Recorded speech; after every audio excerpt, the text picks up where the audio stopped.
Hello everyone, welcome you all to PNS education YouTube channel. जैसा कि पिछले video में मैंने एसएससी के जो प्रीवियस ईयर क्वेश्चन है उसको डिस्कशन किया था। आज के वीडियो में उसका एनालिसिस करने वाले हैं कि किस किस टॉपिक से आपका ज़्यादातर सवाल पूछे जा रहे हैं। तो जैसे कि आपका देख सकते हैं, जो जूनियर कोर्ट असिस्टेंट की वैकेंसी आई हुई थी, इसके वैकेंसी में 2017 में एक और वैकेंसी आई हुई थी जिसमें कि 57 पोस्ट थे उस टाइम। ठीक है। और अभी जो वैकेंसी है 2022 में 210 पोस्ट के लिए वैकेंसी निकाली गई है। तो लगभग लगभग पोस्ट में आपका देख सकते हैं कि 4 गुना पोस्ट का अंतर है। लेकिन जो उस टाइम और इस टाइम सिलेबस था वह दोनों सेम ही था, और अभी का जो सिलेक्शन प्रोसेस है वो भी उस टाइम सेम था। ठीक है। तो जो इस बार सिलेबस है उस बार के सिलेबस से मेल खाता है, इसलिए पिछली बार की जो भी सिलेबस है वो रिपीट होने के, उसके पैटर्न रिपीट होने के चांसेस ज़्यादा है। तो यहाँ पर जैसे कि देख सकते हैं, जूनियर कोर्ट असिस्टेंट की टोटल 210 पोस्ट है। ठीक है। बैचलर्स डिग्री वाले इसके लिए अप्लाई किए थे। सैलरी यहाँ पर जल्दी जल्दी देख लीजिए, 63,068 सैलरी, ग्रॉस सैलरी आपको दी जाती है। ठीक है। सिलेक्शन प्रोसेस की बात करें तो आपका स्टेप 1 में प्रीलिम्स एग्जाम होता है, फिर step 2 typing, step 3 descriptive, step 4 आपका इंटरव्यू होगा। चलिए, सबसे पहले आप सिलेबस देख लीजिए, उसके बाद मैं आपको जो सब्जेक्ट वाइज है एनालिसिस करके बताऊंगा कि किस किस टॉपिक से कौन कौन से टॉपिक्स इंपॉर्टेंट है आपके लिए। इंग्लिश में देख सकते हैं 50 क्वेश्चन, जनरल एप्टीट्यूड में 25, जीके से 25, कंप्यूटर से 25। ठीक है। टोटल आपसे पूछे जाएंगे यहाँ पर 125 क्वेश्चन, 125 मार्क्स का होगा। टोटल 2 घंटे समय दिए जाएंगे और आपका 1/4 निगेटिव मार्किंग होगा। अब आइए, सबसे इंपॉर्टेंट वीडियो का ये पार्ट है। ठीक है। वीडियो का सबसे इंपॉर्टेंट पार्ट है, इसमें मैंने बहुत ही अच्छे तरीके से जो पिछले साल यानी कि जो 2017 की आई हुई थी वैकेंसी, ठीक है, 2017 की जो वैकेंसी आई हुई थी उसके कंप्लीट जो प्रीवियस ईयर क्वेश्चन है उसको स्टडी करके ये मैंने निकाला है कि किस तरह से आपके क्वेश्चन पूछे गए थे। ठीक है। तो सबसे पहले बात करते हैं इंग्लिश में। इंग्लिश में जो है टोटल आपका 50 क्वेश्चन पूछा गया था उस टाइम भी, और इस टाइम भी इतना ही आने वाला है। तो जो ये पैटर्न होगा वो सेम आपका रिपीट होगा। पिछले साल जैसे कि आपने प्रीवियस वीडियो में देखा होगा, मैंने पूरा क्वेश्चन पेपर प्रीवियस ईयर का डिस्कशन किया था कि क्या क्या क्वेश्चन में पूछा जा रहा है। यहाँ पर देखिए, कंप्रीहेंशन 2 था। ठीक है। दो दो पैसेज थे जिसमें एक पैसेज में 5 क्वेश्चन, तो टोटल 10 क्वेश्चन आपको इससे देखने को मिलेंगे। इसका वेटेज जो होता है, मैंने परसेंटेज भी निकाला है, 20% वेटेज आपका सिर्फ कॉम्प्रिहेंशन का इस एग्जाम में होने वाला है। ठीक है। उसके बाद आपका आइडियम्स एंड फ्रेजेज से 5 क्वेश्चन थे, 10% इसका वेटेज हो गया। ठीक है। उसके बाद पैरा जंबल से 5 क्वेश्चन थे, फिल इन द ब्लैंक से 5 क्वेश्चन थे जो कि पार्टिकुलरली वर्ड बेस्ड थे। ठीक है। यानी कि वोकैब सेक्शन से भी इसको आप मान सकते हैं। ठीक है। बेस सेंटेंस से 5 क्वेश्चन थे। ठीक है। बेस सेंटेंस मतलब कि 4 सेंटेंस दिए गए थे, उसमें से कौन सा सेंटेंस सबसे उपयुक्त है वो आपको चूज करना था। ठीक है। उसके बाद कॉमन एरर से 5 क्वेश्चन थे, एंटोनिम से 5 क्वेश्चन थे, सिनोनिम से 5 क्वेश्चन थे, और वन वर्ड सब्स्टिट्यूशन से 5 क्वेश्चन थे। ठीक है। तो टोटल यहाँ पर देख सकते हैं जितने ही 5-5 क्वेश्चन के हैं सभी का वेटेज 10%, और सबसे ज्यादा वेटेज यहाँ पर कॉम्प्रिहेंशन का है जो कि 20% वेटेज लेकर बैठा हुआ है। ठीक है। तो अब आइए हम डिस्कशन करते हैं कि आखिर इंग्लिश में वोकैब और ग्रामर का परसेंटेज कितना है। तो यहाँ पर देखिए, जो आपका एरर वाला है ये तो आपका ग्रामर में चला गया। ठीक है। एंटोनिम आपका वोकैब में चला गया, सिनोनिम भी आपका वोकैब सेक्शन में आ जाता है, वन वर्ड सब्स्टिट्यूशन भी वोकैब सेक्शन में आ गया। बेस सेंटेंस जो था वह आपका ग्रामर से रिलेटेड था। ठीक है। पैरा जंबल आपका ग्रामर से रिलेटेड है। ठीक है। आइडियम्स एंड फ्रेज आपका वोकैब से रिलेटेड है, और कॉम्प्रिहेंशन पैसेज जो होता है वो दोनों से रिलेटेड होता है, वोकैब और ग्रामर दोनों से। ठीक है। तो यहाँ पर देख सकते हैं एक वोकैब, 2, 3, 4, 5, यानी कि टोटल 50% आपके अगर ग्रामर से क्वेश्चन यहाँ पर आ रहे हैं। ठीक है। तो सेम वही 50% आपके वोकैब से भी क्वेश्चन पूछे जा रहे हैं। तो चूंकि दोनों का वेटेज सेम है तो आपको मेहनत दोनों पे बराबर ही करनी होगी। आप ज्यादातर कोशिश करिए वोकैब पे। ठीक है। नेक्स्ट वीडियो हमारी जो आएगी वो कंप्लीट बुक लिस्ट पे आएगी कि कौन कौन से बुक से आप इसकी तैयारी कर सकते हैं। तो आप हमारे चैनल पर नए हैं तो चैनल को सब्सक्राइब कर लीजिए। हम पूरे जो सुप्रीम कोर्ट की वैकेंसी है उसके बारे में धीरे धीरे अच्छी अच्छी वीडियोज, कैसे उसकी तैयारी कर सकते हैं, आपका प्रिपरेशन स्ट्रेटजी क्या होना चाहिए, सारी वीडियोज हम आपके लिए लाते रहेंगे टाइम टू टाइम। तो चैनल को सब्सक्राइब जरूर कर लीजिए।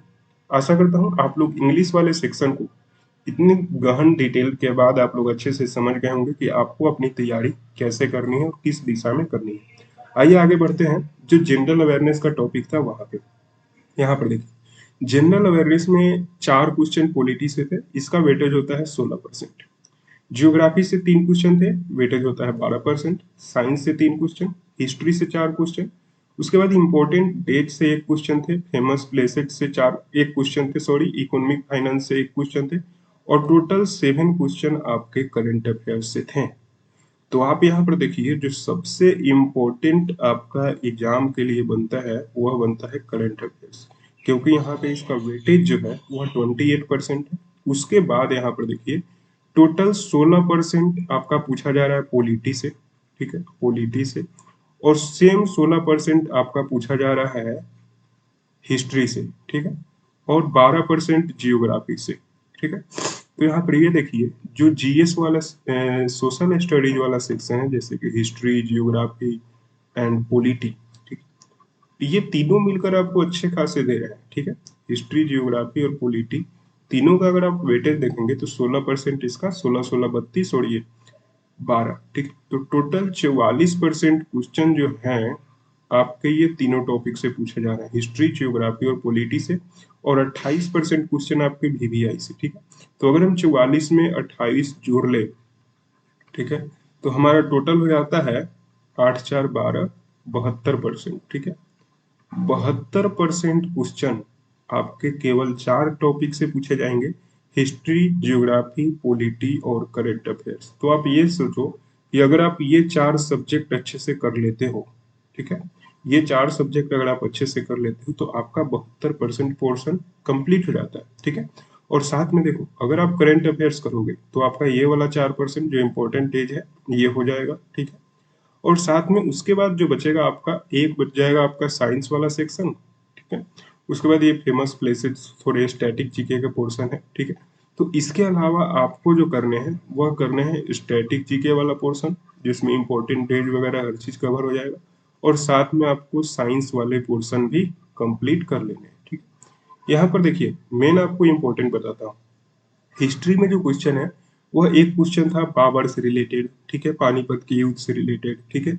उसके बाद पॉलिटी में जो क्वेश्चन था वो सुप्रीम कोर्ट की, चूंकि ये वैकेंसी है तो सुप्रीम कोर्ट से रिलेटेड जितने भी पॉलिटी के क्वेश्चन है, सुप्रीम कोर्ट का एस्टेब्लिशमेंट कब हुआ, कौन सा आर्टिकल सुप्रीम कोर्ट से रिलेटेड है, सुप्रीम कोर्ट के जज के बारे में, जजों की संख्या कितनी है, हाई कोर्ट कितने हैं, और साथ में एक और इम्पोर्टेंट, कौन सा हाई कोर्ट किस एडमिनिस्ट्रेटिव जोन में आता है, जैसे कि मध्य प्रदेश का हाई कोर्ट में जो है उसका एडमिनिस्ट्रेटिव जोन कहाँ पे है, ये सारी चीजें आपको याद करनी होगी, ठीक है। तो सुप्रीम कोर्ट, हाई कोर्ट, इससे रिलेटेड जो क्वेश्चन है वो आप याद कर लीजिएगा। तो चलिए, ये जनरल अवेयरनेस का पेपर एनालिसिस हमारा कंप्लीट होता है। जनरल अवेयरनेस में आप समझ गए होंगे कि क्या क्या टॉपिक इंपॉर्टेंट है आपका। आगे बात करते हैं जनरल एप्टीट्यूड में। जनरल एप्टीट्यूड में देखो, मैथ यहाँ पर सबसे इंपॉर्टेंट है। मैथ केवल 72% आपका, 18 क्वेश्चन मैथ से पूछे जा रहे हैं, और 7 क्वेश्चन आपके रीजनिंग से पूछे जा रहे हैं, ठीक। तो रीजनिंग में ज्यादा इंपॉर्टेंट नहीं है। रीजनिंग में टॉपिक एक कोडिंग से क्वेश्चन था, ठीक है। उसके बाद नंबर सिस्टम से क्वेश्चन था, सॉरी, नंबर सीरीज से क्वेश्चन था। तो कोडिंग ज्यादा हार्ड नहीं पूछा जा रहा है, ठीक है, रीजनिंग ज्यादा हार्ड नहीं है। मैथ भी आपका नॉर्मल एसएससी लेवल का है, तो इसमें बैंकिंग लेवल की आपको तैयारी नहीं करनी है। आप ये कोशिश करिए, एसएससी लेवल की ये तैयारी है, ठीक है। 18 क्वेश्चन आपके, 72% वेटेज ये ले रहे हैं। इसमें जो है ज्यादातर क्वेश्चन प्रॉफिट एंड लॉस से, ठीक है, जो जो हॉट टॉपिक है, रेशियो से, रेशियो एंड प्रोपोर्शन से, सीआईएसआई से, ठीक है, टाइम एंड वर्क से, ये मुझे लगता है ये 18 क्वेश्चन में 50 to 60% क्वेश्चन सिर्फ यही 4 टॉपिक से थे, ठीक है। तो ये सभी टॉपिक भी अच्छे से आप कर लीजिएगा, क्योंकि मैथ में और रीजनिंग में इसका एक अलग से सेपरेट वीडियो लाऊंगा कि किस तरह से किस किस टॉपिक पे आपको फोकस करना चाहिए। फिर से मैं आपको याद दिला दूं, चैनल को सब्सक्राइब जरूर करिए। कोई भी यहाँ तक डाउट हो कमेंट में पूछिए, वीडियो पसंद आया वीडियो को लाइक करिए। आगे बढ़ते हैं कंप्यूटर के प्रीवियस ईयर क्वेश्चन के बारे में। यहाँ पे कंप्यूटर में देखो, MS word, MS power point और एमएस एक्सेल, अगर आप ये 3 टॉपिक कर लेते हो तो 36, 8, 44, 44, 8, 52, 52 और 20, 72, सिर्फ 3 टॉपिक आपने कर लिया अच्छे से, MS word, MS power point और एमएस एक्सेल, आपके 72% कंप्लीट हो गए, ठीक है। MS वर्ड से 9 क्वेश्चन पूछे गए थे टोटल। MS पावर पॉइंट चूंकि 2 क्वेश्चन पूछे गए थे और MS एक्सेल से 7 क्वेश्चन पूछे गए थे, ठीक है। तो 25 में से लगभग 72% जो क्वेश्चन है ये केवल और केवल 3 टॉपिक से हैं आपके। उसके बाद जो बचे हुए 28% है वो यहाँ पे आपके क्वेश्चन आ जाते हैं IT solutions, IT tools and application, internet and notes working से। तो ये भी आप कंप्लीट कर लोगे, ठीक है। देखो, कंप्यूटर में जो है, कंप्यूटर भी बहुत ही वास्ट टॉपिक है, पढ़ने के लिए यहाँ पे बहुत सारी चीजें हैं, ठीक है। लेकिन आप टू द पॉइंट अगर आप अपना अप्रोच रखते हो तभी आप अच्छे से क्लियर कर पाओगे एग्जाम को। यहाँ पर देखिए MS PowerPoint, MS Excel, और इसमें एक और इम्पोर्टेंट ट्रिक, यहाँ पर जो भी शॉर्टकट होते हैं, शॉर्टकट की होता है, जैसे MS वर्ड में, MS पावर पॉइंट में, MS एक्सेल में क्या क्या शॉर्टकट की होता है वो आपको जरूर याद कर लेना चाहिए। जैसे क्वेश्चन पूछा गया था एग्जाम के लिए मैं आपको बता देता हूँ कि जो MS पावर पॉइंट है उसमें एक न्यू स्लाइड के लिए कौन सा शॉर्टकट की होता है, ठीक। तो यहाँ पे इसका आंसर था Ctrl+M, ठीक है। उसी तरह से क्वेश्चन पूछा जा सकता है कि डुप्लीकेट स्लाइड करने के लिए MS पावर पॉइंट में हम क्या यूज करते हैं, तो ये हम करते हैं Ctrl+D, ठीक है। तो इस तरह से सारी जो भी आपके शॉर्टकट की है, MS Word, MS PowerPoint, MS Excel, ये सभी याद कर लीजिएगा। ये जो 70% है ना दोस्तों, 70% में मेरे को लगता है, जैसे कि प्रीवियस ईयर क्वेश्चन को देखा गया है, 70% में आपका लगभग लगभग 70% में भी 9 2 11 7 18 क्वेश्चन जो थे, 18 में से लगभग लगभग 10 क्वेश्चन जो है वो मे बी शॉर्टकट की से थे, ठीक है। तो शॉर्टकट की आप देख सकते हैं कि आपके लिए कितना इंपॉर्टेंट होने वाला है, ठीक है। दोस्तों ये सारा कंप्लीट आपका डिस्कशन हो गया जो 2017 का पेपर था उसका, कि 2017 के पेपर में किस किस टाइप से क्वेश्चन पूछे गए थे और इस बार किस टाइप से क्वेश्चन पूछे जाएंगे, ठीक है। जो 2017 का सिलेबस था और इस बार का जो सिलेबस है डिट्टो, यानी कि 100% सेम है, ठीक है। 100% सेम है इसलिए चूंकि यहाँ पर पूरी 100% श्योरिटी है कि जो पिछले साल का क्वेश्चन का पैटर्न था वह इस बार भी सेम होने वाला है। तो प्रीवियस ईयर पैटर्न आपको इस वीडियो में मैंने जैसे आपको समझाया, बहुत ही अच्छे से डिटेल में आपको समझाया है। तो आप ध्यान रखिए किस किस टॉपिक्स पे मैंने फोकस किया है, उस टॉपिक्स पे आपको भी अपने सिलेबस में एग्जाम को ध्यान देकर करना है, ठीक है।